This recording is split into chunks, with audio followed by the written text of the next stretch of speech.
ወንድም አንሙት እንኳን ደህና መጣህ። እንዴት አለህ? እንዴት ከርመሃል?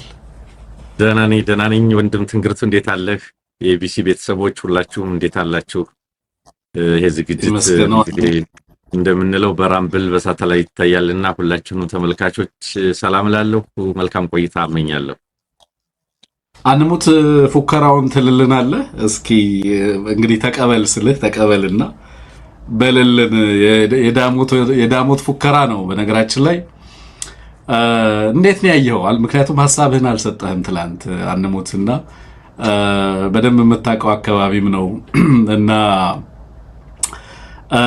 ሁሉ ጊዜ ስለ ዳሞት ስናወራ በተለየ ስሜት ነው የምናወራው። ምክንያቱም አንድ ጊዜ ሆነ አይደለም አንሙት፣ ተደጋጋሚ ድሎች ናቸው። እዛ ገብቶ በሰላም የወጣ አንድ 3 ወር በቋሚነት ያገለገለ ኮሎኔል አላውቅም እኔ እዛ አካባቢ ላይ ተመደቡ። ይሄ እነ ኮሎኔል አበረም ሲመደቡ እና እዛም ከተመደቡ በኋላ በህዝብ ላይ ያደረሱትን ጥፋት ታውቃለህ። በተለይ ኮሎኔል አበረ ምን ያህል ህዝብ ላይ መከራና ስቃይ ሲያደርስ የነበረ፣ ንጹሃንን ሲረሽን የነበረ፣ ሴቶችን ሲደፍር የነበረ፣ እናቶችን ወጣቶችን ሲያሰቃይ የነበረ ነው። በነገራችን ላይ እዛ አካባቢ ሲመደቡም በከፍተኛ ጥቅም እየተደለሉ ነው ኮሎኔሎቹም ጭምሮ ወደዛ አካባቢ ላይ እንዲገቡ የሚደረግ የነበረውና ምንድነው አንሙት ይሄ ዳሞት አካባቢ ላይ በእውነት ያለው ነገርና አሁን የሰማነውንም ነገር ሰምተሃል? እንዴት አርሶ አደሩ ጭምር እንግዲህ አርሶ አደሮች ናቸው ቅድም ይሄንን ፉከራ ሲሉት የነበረው አንሙት ሄዳሉ ሩሲያ ሄዳሉ ዩክሬን ሊለምን ነው አሉ ክላሽና ብሬን እያሉ በዚህ ደረጃ አገዛዙ የሚዞርባቸውን ሀገራትም ጭምር ማለት የት ገብቶ ክላሹንና ብሬኑን ይዞ እንደሚመጣ ጭምር እስከ ማወቅ ደረጃ ነው እየተደረሰ ያለው ማለት ነው። ምንድነው የሚሰጥህ ግን እና ትራዲሽናል አማራውን አስብ፣ ያ ጥንታዊ እሴቱን የአርበኝነቱን እሴት አስብና የዛሬው ትውልድ በርግጥ የወረሰው ነገር አለ ወይ? ከአባቶቹ የወረሰው ነገር አለ ወይ? ጥርጥር የለውም። እውነት ለመናገር የአርሶ አደሩ ብስለት፣ አስተዋይነት በነበሩት የአርሶ አደር የውይይት መድረኮች ሁሉ ስንገረም ነበር እንደምታውቀውና እውነት ለመናገር አሁን ይሄ ህዝብ በደንብ ጉዳዩን የተረዳ ህዝብ ነው። ጀግንነት ያለው ህዝብ ነው። ቅንነት ያለው ህዝብ ነው። እዚህ ህዝብ ላይ እንዲህ ያለ የጭፍጨፋ አዋጅ የሚገባው አልነበረም። ማዳበሪያን የጠየቀው ሌላ ብዙ መሰረተ ልማት መንገድ ነው የሚጠይቀው። ከዛ ያለፈ ነገር አልነበረም። ነገር ግን አሁን በፕሮፓጋንዳ ልታታልለው ማትችለው ነገሮችን በደንብ የተገነዘበ ለዛ ባለው መንገድ ስትለው እንደነበረው ሁኔታዎችን እውነትን የሚገልጥ ህዝብ ነው። አየህ እኛ ብዙ ጊዜ እኮ ብለናል እናንተ አዘርባይጃን ሄደን እንላለን፣ ዩክሬን፣ ምስራቅ አውሮፓ፣ ኤሚሬት እንላለን። እነሱ ግን እንዴት ለዛ ባለው መንገድ ኤንድ ስቶሪ ቴሊንግ የታሪክን የመንገር የማስተላለፍ ስልቱና መንገዱ የቆየ ሴት ውጤት ነው። ስለዚህ በዚያን ወቅት ምን ይባል ነበር? አሁን ጸሐፊዎች ቢኖሩ በዚያን ወቅት ምን ይባል ነበር? ድሮ እረኛ ምን አለ ተብሎ የሚዘገብ ግጥም አለ። ለምሳሌ በጣሊያን ወረራ ወቅት አርሶ አደሩ ምን ይል ነበር? በማንኛውም ክስተት ወቅት የሚለው ነገር አለ። አፄ ዮሐንስ ለምሳሌ ጎጃም ሲገቡ ያን ጊዜ ምን አለ አርሶ አደሩ? አዝማሪ ምን አለ? እረኛ ምን አለ? ብዙ ነገር አለ። ብዙ ታሪክ ጸሐፊዎች ይገልጹታልና አሁን አብይ አህመድ ይህንን ጦርነት በከፈተበት ወቅትስ ምን አለ ስትል እነዚህን የመሰሉ ገላጭ ለዛ ያላቸው ንግግሮችን ታገኛለህ ለማለት ነውና ጀግንነቱን፣ ቁጭቱን፣ ደስታውን እንዲህ ባለ መንገድ በእንጉርጉሮ፣ በቀረርቶ፣ በፉከራ፣ በፉጨት የሚገልጽ ማህበረሰብ ነው። ስለዚህ ጠላቱን በደንብ የሚረዳ ነው። ችግሩንና የችግሩን ምንጭ በደንብ የሚገነዘብ ነው። ለዚያ ነው ሰሞኑን በቋሪት በደጋዳሞት እንዳለ የአካባቢ በነገር ላይ አንደኛው ኮሎኔል የተገደለው ቋሪት ነው። 2 ኮሎኔሎች እና 1 ሻለቃ ነው ከሌሎች ተጨማሪ የተገደሉት ከመስመራዊ መኮንኖች ማለት ነው። እንደሰማነው አንደኛው ኮሎኔል የተገደለው ቋሪትም ነው። ስለዚህ ቋሪት ላይ ደግሞ ባለፈው እናንተም ስናቀርብ እንደነበረው የአርሶ አደር የአባት አርበኞች ተቋቁሟል። የግል ትጥቅ ያላቸው አባት አርበኞች ተቋቁሟል። አርሶ አደሩ ጋር ነው ውጊያ ያለው ተሰባስቦ ተደራጅቶ ማለት ነው። ስለዚህ ተደራጅቶና ተሰባስቦ ያለው ራሱን መጠበቅ ያውቃል፣ እንዴት ራሱን እንደሚከላከል ያውቃል፣ ይዋጋል። አገዛዙ ደግሞ ራሱን መጠበቅ የማይችለውን ሞፈርና ቀንበር ይዞ የተቀመጠውን ቤቱ የተቀመጠውን ነው ታዳጊ ህፃናትን፣ ሴቶችን፣ አረጋውያንን ደካማ ጎጆቻቸውን ሲያጠቃ ስንመለከት ይኖር ነውና አጠቃላይ ሰሞኑን 8 ቀናት ያክል የፈጀ ውጊያ ነው። በነገር ላይ አገዛዙ ያደረጋቸው ያሉት ኦፕሬሽኖች፣ ዘመቻዎች ሰሞኑን ጠንካራ ይዞታዎች ምሽጎቻቸውንና ጠንካራ ይዞታዎቻቸውን እናስለቅቅ የሚል ዘመቻ ነው እየተደረገ ያለው። ደጋዳሞትና ቋሪት የገባው ለዚያ ነው። ከኩል መስክ ጀምሮ ወሎ ላይም በተመሳሳይ ኦፕሬሽን እያደረገ ነው ያለው። ነገር ግን የ8 ቀን አውደ ውጊያ የሚነግርህ ሌላ ነው። ይልቁንም እግረኛውም መስመራዊ መኮንኑም በሰማነው ልክ ተደምስሶ ዛሬ ደግሞ ማምሻውን አጠቃላይ ተዋጊ ጀቶች እየዞሩ መሆኑን ማህበራዊ ሚዲያ ላይ የፋኖ ቃል አቀባይ ሲጽፉ ተመልክቻለሁኝና እንደተለመደው ወደ አውሮፕላን፣ ወደ ሄሊኮፕተር፣ ወደ ድሮን ጦርነት እየዞረ ነው ያለው ልክ ወለጋ ላይ እንዳለው ማለት ነው። ምክንያቱም እግረኛ ወታደር ተልቆ የሚያመጣው ነገር እንደሌለ ባለፉት 3 ዓመታት በተለይ ደግሞ ወደ ፈረስ ቤት ወደ ገበዘ ማርያም በተደጋጋሚ የተደረጉ ዘመቻዎች በሙሉ ከሽፈዋል እና ባልከው ልክ የተለየ ወኔ ያለበት ጀግንነት ያለበት ትግል እየተካሄደ ነው ለማለት ነው።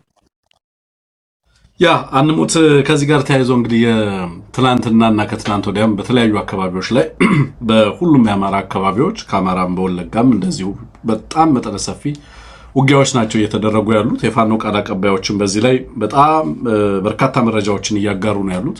በየሰዓቱ የሚሆነውን ነገር አሁን ሙሉ ለሙሉ እየታዘብን ያለ ነው። አንሙት ሁለት ነገር ነው። የዚህ የቀጠና የጦርነቱ ሂደት የመጀመሪያው ጅማሮ ነው የሚል መረዳትም ነው እያዳበርን የመጣ ነው። ምክንያቱም የዚህ የቃላት ጦርነቱ በሌሎች ወጎረቤት ሀገራትም ጨምሮ በትግራይ ላይም በሌሎችም አካባቢዎች ላይ ተጠናክሮ ነው የቀጠለው። በኢትዮጵያ ውስጥ ባሉ በታጠቁ ኃይሎች መካከል አለ የሚባል ትብብርና ያንን ትብብር የማፍረስ ሂደትና አካል ተደርጎ ነው ተናጥላዊ ማጥቃቶች የዛ አካል ተደርገው ነው እየቀረቡ ያሉት በአገዛዙት ናሬቲቭ ውስጥ ስትመለከታቸው። አሁን ከፋኖ ጋር እየተዋጋው ነው አይደለም እየተባለ ያለው፣ ከበርካታ ኃይሎች ጋር እየተዋጋን ነው። ግን ደግሞ ነጥለን አንደኛውን ኃይል አቅማችንን ያለ የሌላ አቅማችንን እዛ ላይ እንረባረብ ነው የሚለው። ዛሬ አሁን የላኩል ሰነድ አለ አፍሪካ ኢንተለጀንስ የሚያስነብበው አይደለም።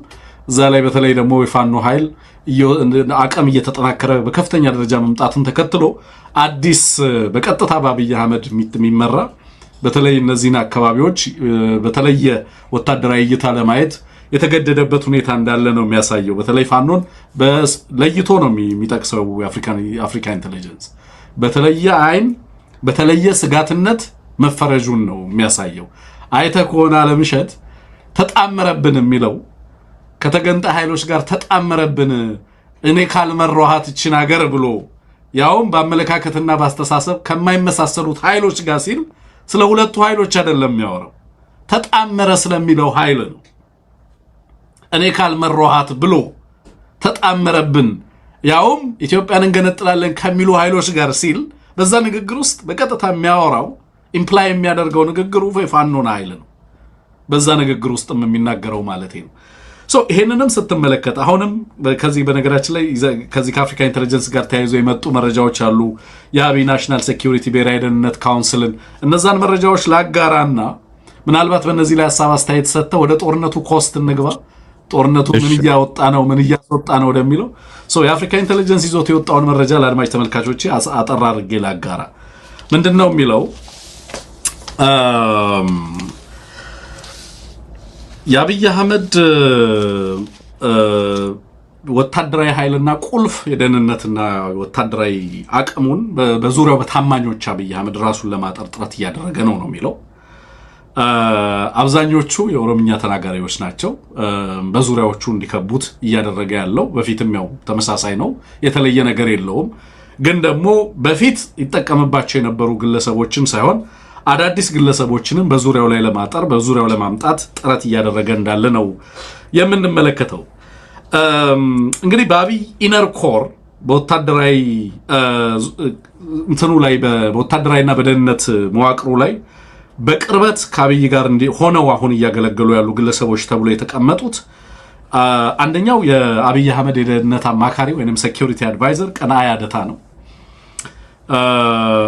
ሌላው የዚህ የውጭ ጉዳይ ግንኙነትን በተመለከተ በተለይ ከቻይና ጋር ከቱርክ ጋር እና ከራሽያ ጋር የሚደረጉ የጦር መሳሪያ ልውውጦችን ጨምሮ ወታደራዊ ስምምነቶችን በዋናነት እንዲመለከት ኃላፊነት የተሰጠው ብርጋዴር ጀነራል ተሾመ ገመቹ የምንለው ግለሰብ ነው። አንሙት በቅርብ ጊዜ እየወጣ ዲፕሎማቶችንም ሲያስፈራራ ምንመለከተው የዚህ የሽርሽር ቢዝነስ የኮንግሎመሬት የዛ ባለቤቶች ውስጥ አንዱ ነው። ጀነራል ተሾመ ገመቹ የመልታይ ቢሊየን ዶላር የሆኑ የኢትዮጵያን ትልልቅ ተቋማት ኦን ያደረጉ ጀነራሎች ውስጥ በዋናነት ከሚጠቀስ ግለሰብ አንዱ ነው ይሄ ግለሰብ አሁን ወደ አብይ የቁልፍ ወታደራዊ ኃላፊነትና እምነት ከሚጣልባቸው ጀነራሎች ውስጥ አንዱ ይሄ ነው። ሌላው ኢነር ኮር ውስጥ በጣም ኮር የሆነ የወታደራዊ አማካሪ ሆኖ እያገለገለ ያለው አሁን ቀነዓ ያደታ ነው። ቀነዓ ያደታን ብዙዎቻችሁ ታውቁታላችሁ። ምስሉንም ቪዲዮንም ምናልባት በኋላ ላይ ቴክኒሻናችን ላይ ያሳያችሁ ይችላል። ሌላው በድንገት ሹልክ ብሎ የገባ አንድ አማራ አለ እዚህ ውስጥ አንሙት። ከዚህ ውስጥ አንዱ አምባሳደር የሆነ በቅርብ ጊዜ ከፕሮቶኮልነት የፕሮቶኮል ቺፍነት ወደ ስፔሻል ካቢኔ ኦፊስ የመጣ ዲሴምበር ላይ ነው የመጣው ነው የሚለው። እሱም በትረመንግስቱ ብርሃኑ የሚባል የአማራ አምባሳደር ወጣት አማራ ነው የሚለው እሱ ነው። ሌላኛው በጣም ሴንሲቲቭ የሆኑ በአብይና በሱ ደግሞ ኦሮሞዎቹ የማያውቁት የኦሮሞ ሰርክል ደግሞ የማያውቀውን በአብይ ብቻ የሚታወቁ ሚስጥሮችን ደግሞ የሚይዝ በአብይ ዙሪያ በጣም ታማኝ የሆነ ከፕሮቶኮልነት ወደ ስፔሻል ካቢኔነት ወይም ወደ ስፔሻል ካቢኔ ኦፊስነት ያደገ የቤተ መንግስት ስፔሻል ካቢኔ ኦፊስ የሚባል አለ። የዛ ውስጥ ያደገ ኃላፊነትና ሚናውን እየተወጣ ያለው ግለሰብ ስሙ በትረ መንግስቱ ብርሃኑ የሚባል ግለሰብ እንደሆነ ልዩ ሚስጥራትን ወታደራዊ ሚስጥራትን ከዚህ በፊት የነበሩ እንግዲህ ኦሮሞዎቹ እናልኩት እነ ቀነዓ ያደታ እነ ተሾመ ገመቹ ደግሞ የማያውቁት ማለት ነው። በተለየ በልዩ ሚስጥር የሚጠበቅን መረጃ ደግሞ የሚይዘው ይሄ እና ዲሎችን ወይንም ደግሞ ወታደራዊ ስምምነቶችን የሚፈጽመው ይሄ በትረ መንግስቱ ብርሃኑ የሚባለው ግለሰብ እንደሆነ ያነሳና በብርሃኑ ጁላ ዙሪያም በርካታ ግለሰቦች እንዲከቡት ብርሃኑ ጁላንም ጭምር በዙሪያው ላይ በርካታ ታማኝ የአብይ ሎያሊስቶችን እንዳሰፈረ አብይ አህመድ ይገልጻል። ይሄ መረጃ ከነዚህ ውስጥ አንደኛው ያው የምናውቀው ጌታቸው ጉዲና ነው። የመከላከያ ደህንነትን ነው የሚመራው አንሙት እንደምታውቀው እና በተለይ ቤኒሻንጉል አካባቢና በቤኒሻንጉል ጉሙዝ የሱዳንን ጉዳይ በተለየ ሁኔታ የያዘውም ግለሰብ ይሄ ነው። በቤኒሻንጉል ጉሙዝ የማዕድኑንም ቤኒሻንጉል ጉሙዝ ምንም የሚፈጸመውን አርኤስኤፍን በተመለከተ የመሳሪያና ካምፕ ምስረታውን በተመለከተ የጦር መሳሪያ ሽግግሩን በተመለከተ የህገወጥ የወርቅ ንግዱን በተመለከተ የማዕድን ስፍራ ሽያጩን በተመለከተ በዋናነት የሚቆጣጠረው ይሄ ግለሰብ ጌታቸው ጉዲና የተባለው ግለሰብ ነው። ብርሃኑ ጁላንም ጭምር የሚሰልል ተደርጎ የተመደበ ነው። በነገራችን ላይ ከዚህ ጋር በጌታቸው ጉዲና አጋዥ ሆኖ እየሰራ ያለው ደምሰው አመኑ የሚባል ሌላ የኦሮሞ ተወላጅ ነው። እነዚህ ግለሰቦች በመከላከያ ውስጥ ያለውን እያንዳንዱን እንቅስቃሴ ለአብይ ሎያሊስት በመሆን በቀጥታ ለአብይ አህመድ የሚያደርሱ እነ ብርሃኑ ጁላንም ጭምር በዙሪያቸው ከበው መረጃዎችን እያደረሱ እየሰለሉ ለአብይ አህመድ የሚያጋሩ በአብይ አህመድ ሎያሊስት ተብለው የኢነር ኮር አካል ተደርገው የሚወሰዱ ናቸው ነው የሚለው። በወታደራዊ ዘርፍ በዋናነት ቁልፍ ሚና አላቸው የሚባሉት ግለሰቦች እነዚህ ናቸው።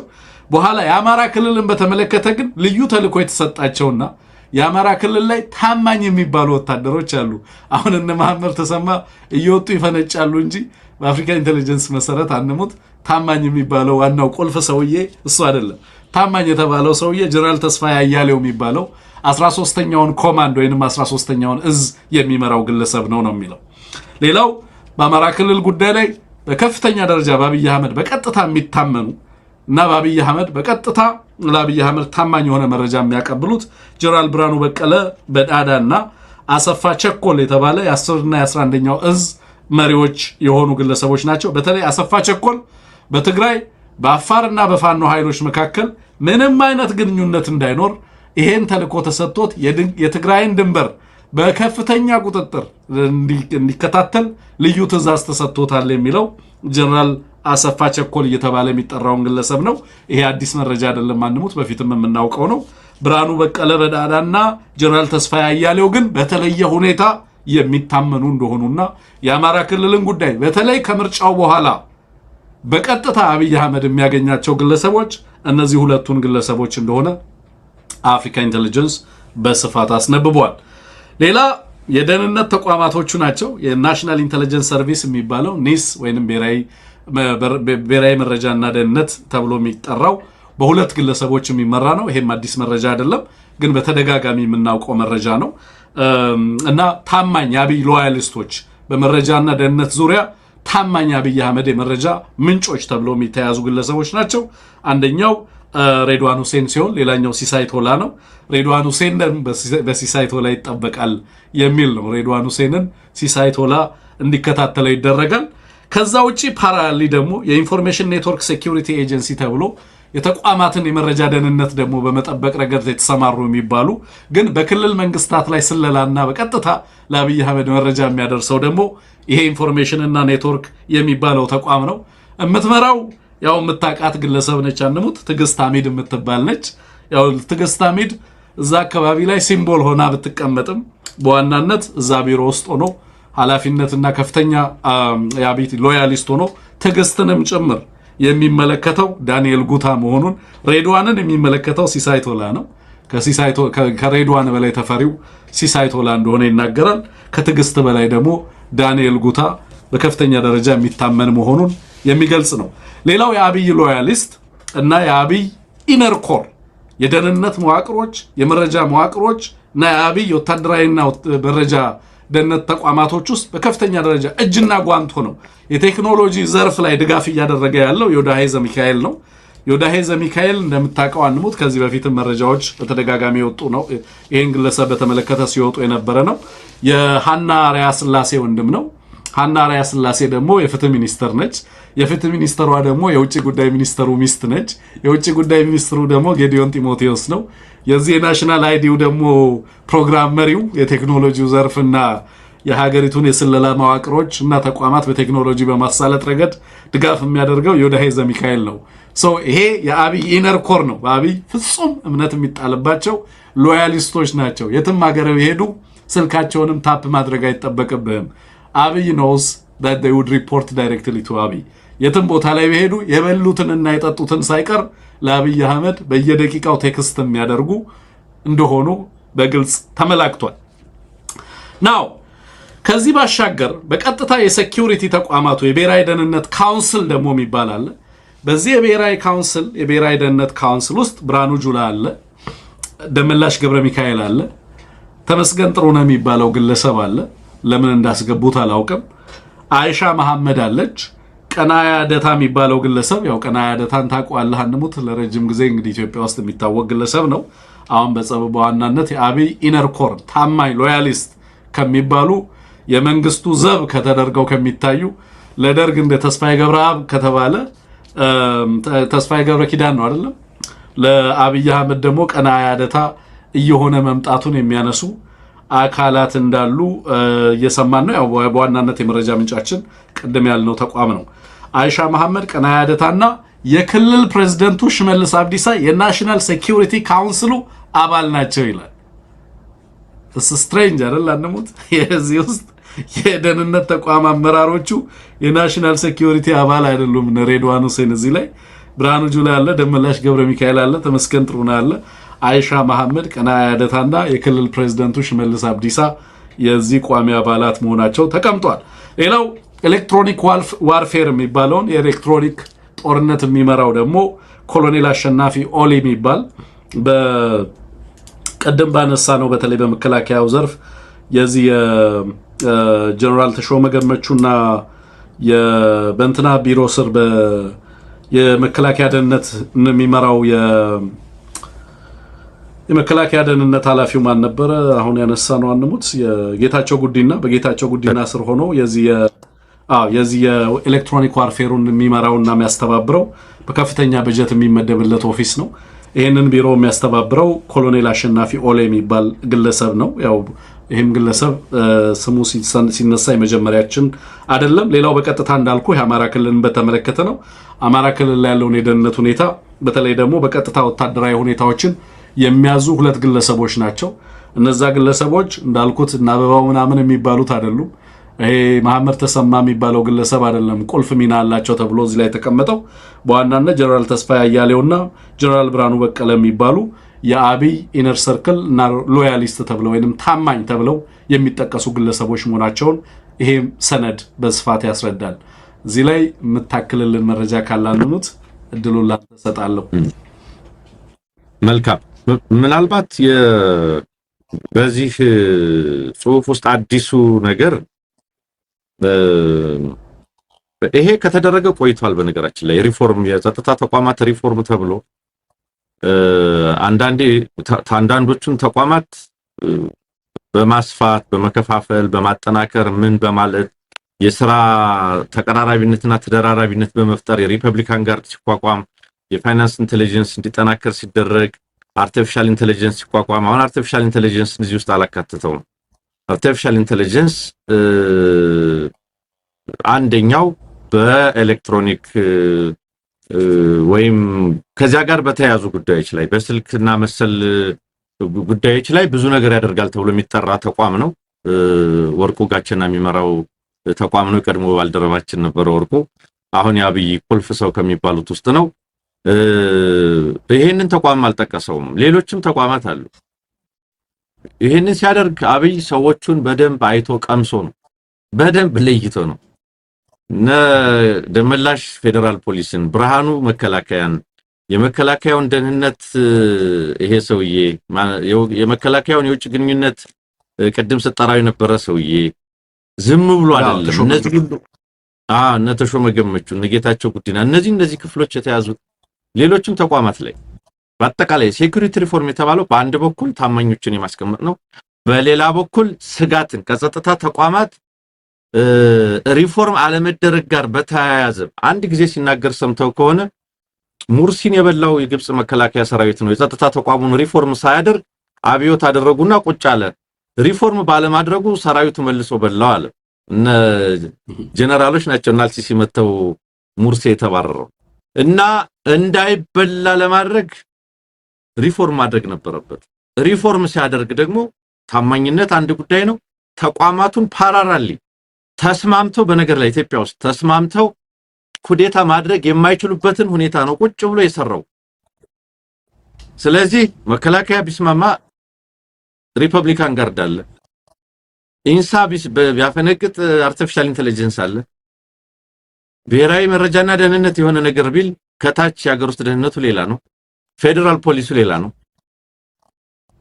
የምክር ቤት አወቃቀሩ ናሽናል ሴኩሪቲ ካውንስል የሚባለውን አወቃቀር ብትመለከት ምን አይነት የጸጥታ ተቋማትና መዋቅር እንደተዘረጋና እየተሰራበት እንደሆነ ያሳያል። እኛ ሰው ዘር ቆጠራው ላይ ብዙ ማተኮር ፍላጎታችን ባይሆንም ይሄ ገዢ ቡድን ግን እነዚህን የመሰሉ ሰዎች የኔ የሚላቸውን የቅርብ የሚላቸውን ሰዎች በእነዚህ ሁሉ ተቋማት አስቀምጠው እታች ያለው እኔ ሁሉ ጊዜ እግር የለውም እላለሁ። ሁሉ ጊዜ እግር የለውም ማለት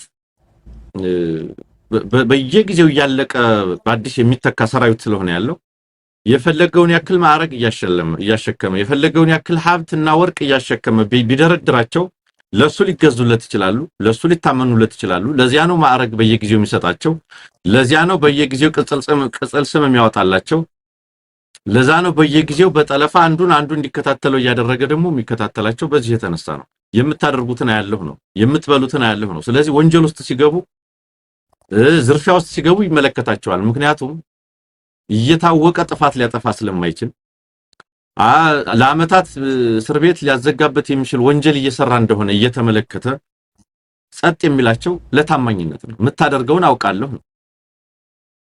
ስለዚህ የሚያደርገውን የሚታወቅበት ጀነራል፣ ስርቆቱ የሚታወቅበት ጀነራል፣ ወንጀሉ የሚታወቅበት ጀነራል ፊቱን ወደ አብይ እንደማያዞር ያውቃል። አብይን እያዳመጠ ከመፈጸም ውጭ ሌላ አማራጭ የለውምና ስለዚህ ከዚህ የተነሳ እንዲህ አይነት ስራ ሰርቷል። በሌላ በኩል ሴንትራላይዜሽን ነው። ሴኩሪቲ ካውንስሉን እሱ ሴንትራላይዝ አድርጎታል። እያንዳንዱን በተለያየ አግባብ ነው ማኔጅ የሚያደርገው በነገራችን ላይ። ምክንያቱም ተቃውሞን ኩዴታን ማስወገድ አንደኛው ቁልፍ የሴኩሪቲ ሴክተር ሪፎርም ብለው የሰሩት ይሄ ነው እና በራስ ሰው መያዝ ነው። አብይ አህመድ የትግራይ ተወላጅ ወታደሮችን ማዕረግና ደረጃ እየቆጠረ በፓርላማ ለኢትዮጵያ ሕዝብ ሲናገር ነበር። በኳንቲቲ አብይ ስለ ኳንቲቲ እና ስለ ኳሊቲ ኦፍ ሪፕሬዘንቴሽን ያውቃል። ስለ ውክልና ጥራት ያውቃል። አማራን በትዕግስት ሐሚድና በተመስገን ጥሩነህ ተወክለሃል ነው የሚል። ስለዚህ የቱ ጋር ማን ቢደረግ የቱ ጋር ነው በጣም ቁልፍ የሆነው ቦታ የትኛው ነው? ቁልፍ የሆነው ዲፓርትመንት የትኛው ነው? የቱ ጋር የትኛውን ክፍል በማን ላስይዘው ብሎ በደንብ አስልቶ የሰራው መሆኑን መረዳት እንችላለን። እንደው መግቢያ ላይ ተጠቅሰው ስለነበረ ነው ተጣመሩብን የሚለው ስጋት። እንግዲህ አንደኛው ይሄንን አደረገ የሚለው ጽሁፉ ኢንሰርጀንሲ የሽምቅ ትግል እየተጠናከረ ስለመጣበት ነው። በየአካባቢው የተጠናከረ ስለመጣ ነው። በተለይ ፋኖ ኃይሎች ተጠናክሮ መቀጠል ደግሞ እዛ አካባቢ ያለውን ወታደራዊ ኮማንድ በከፍተኛ ደረጃ እንዲጨምር አደረገው ነው የሚለው ስንለው የከረምነው ነው። የሀገሪቱ እዞች በሙሉ ወደዛ ገብተዋል። ቢኮዝ በዚህ ደረጃ አቅም የፈጠረ የሽምቅ ታጋይ በኢትዮጵያ ታሪክ ኖሮ ስለማያውቅ መስመራዊ መኮንኖች የሚገድል የሚማርክ በከፍተኛ ደረጃ እንደዚህ አይነት ውጊያ የሚደረግበት ሁኔታ ተፈጥሮ ያውቅም። አሁን ደግሞ ሀገሪቱ ላይ አፋርም ላይ መችለታ አንብበናል፣ ተመልክተናል። ተመሳሳይ ጽሁፍ አውጥቶ ነበር አፍሪካ ኢንተለጀንስ። አፋርም አካባቢ ያለው ሁኔታ የክልሉ የጸጥታ መዋቅር እየፈረሰ ኡጉጉሞን እየተቀላቀለ መሆኑ የትግራይ ፒስ ፎርስ የአወል አርባን መንግስቱ ድጋፍ ወደሚያደርግበት ፌደራል መንግስትም ደግሞ ለክልሉ ድጋፍ ወደ ማድረግ የገባበት ሁኔታ ተፈጥሯል እያለ ነው የነበረው። በየክልሉ እንደዚህ ነው እየሆነ ያለው። ይሄ ጽሁፍ አማራ ክልልንም እንደዛ ነው እያለ ያለው። እነ ጀነራል አያሌው ተስፋዬ አያሌው፣ እነ ጀነራል ብርሃኑ በቀለ፣ ሌሎችም የሁሉም አዛዦች 10ኛ 11ኛ 8ኛ ምስራቅ እዛ ያልገባ እዝ የለም። ስለዚህ አፋርም ተመሳሳይ ነው። ስለዚህ ትግራይም ደግሞ እንግዲህ አሁን አፋፍ ላይ ነው፣ ብዙ ነገር እየተወራ ነው ያለው። አገሪቱ ምን ላይ ነች ነው? ለነዚህ ጀነራሎች ያንተ ታማኝ ሆነ አልሆነ ይሄ ሀገር ምን ላይ ነው ያለው? እንዴት እየሆነ ነው ያለው? ምን አይነት ታጣቂ ነው የተደራጀበት ያለው? እና ይሄ የሆኑ ሰዎች ስላበዱ ወይም እንደው ዝርፊያ እነሱ እንደሚል ስላማራቸው ወይም ጽንፈኛ ምናምን ኮዝ አለ። ዝም ብሎ አይደለም ይሄ ሁሉ ህዝብ እኮ ይሄ ሁሉ ሀገር ይሄ ሁሉ ክልል እየተናገረ እየተነሳ ያለው ዝም ብሎ አልተነሳም ነው። ያንን ሪያሊቲ ፌስ ማድረግ አይፈልግም። ግን ተጣመሩብኝ የሚለው አባባል ከነሱ ስለመደመር ተገቢነት የሚያወሩ ሰዎች የተለያዩ አካላት መደመር ለምን ያሳስባቸዋል የሚል ጥያቄ እንድናነሳ ያደርገናል። ተደመሩ አይደለው የሚሉን ዛሬ ልዩነት የሰበኩ ሚሊካውያን ጋር ተሰራላችሁ እንትኖች ጋር ተሰራላችሁ እያሉ ማከፋፈያ መንገዶች የዌጅ ስትራቴጂ የከፋፍለ ተቆጣጣር ከፋፍለ ግዛ ስልት ለዚህ ስትሆን ነው ወይ የምትመጣው? እንደመር ሲባል አልነበረም ወይ? የተለያያችሁ ፖለቲካ ፓርቲዎች አንድ ላይ ነው አልተባለም ወይ? ትጥቅ ትግል የሚያደርጉስ በዚያው ልክ ቢሄዱ ከናንተ ሎጂክ አቋያ እንዴት ነው የምትመለከቱት የሚለው እንደው ዝም ብሎ እንደ ሐሳብ ለመጠቆም ነው። በአጠቃላይ ግን የጨነቀለት ብዙ ይደረጋል፣ ብዙ ነገር እየሆኑ ነው ያሉት ለማለት ነው። በቴክኖሎጂ ነው ምንዋጋው ወይም ቴክኖሎጂ ነው ምናሰፋው እየተባለ ነው። ብዙ ነገር እየተባለ ነው ያለው። መጨረሻውን እናያለን። ያ የተቋማቱ ኢነር ሰርክል እንግዲህ ያንሙት እየወጡ በርካቶች የተለያየ ጉባኤ ላይ የተለያየ ሚዲያው ላይ የምትመለከታቸው ግለሰቦች አይደሉም ፖለቲካሊ ሀገሪቱ ውስጥ ፓወርፉል የሆኑት። በዋናነት ሚዲያው ላይ አሁን ነጌታቸው ፌስ ቫልዩ ነው ያላቸው። የሚዲያ ናሬቲቭ ላይ የሚዲያውን የዋርፌር በአንድም በሌላ መንገድ እንዲቆጣጠሩ አጀንዳ ሴት እንዲያደርጉ የምታሰማራቸው ግለሰቦች ናቸው። አክቹሊ በአብይ ኢነር ሰርክል ውስጥ ውሳኔ የሚያስተላልፉ ሀገሪቱን ቁልፍ ሚስጥሮች በዚህ ግለሰብ ዙሪያ ላይ የተከማቸ ኃይል ሆነው እያገለገሉ ያሉ ግለሰቦች እነማን ናቸው? ማን ነው የሚመራው? ኮር ሊደርሺፑ በእነማ የተሰባጠረ ነው? እነ መሐመድ ተሰማ የሚሳደቡት ላለመነሳት ነው። ንግዳቸው ዝርፊያቸው እንዳይታወቅ ነው። እዛ ቦታ ላይ የረባ ሚና የላቸውም። በአማራ ክልል ውስጥም እናረጋ ከበደ አይደሉም። የአብይ ሎያሊስቶች ወታደሩንም በተመለከተ ብሔራዊ ደህንነትና መረጃውንም በተመለከተ የሚመሩት በቀጥታ በራሱ አብይ የሚገናኛቸው የክልሉን መዋቅር ባይፓስ አድርጎ የራሱን የጸጥታ መዋቅር የመረጃና ደህንነት መዋቅር እያዋቀረ እንዳለ ትመለከታለህ ማለት ነው።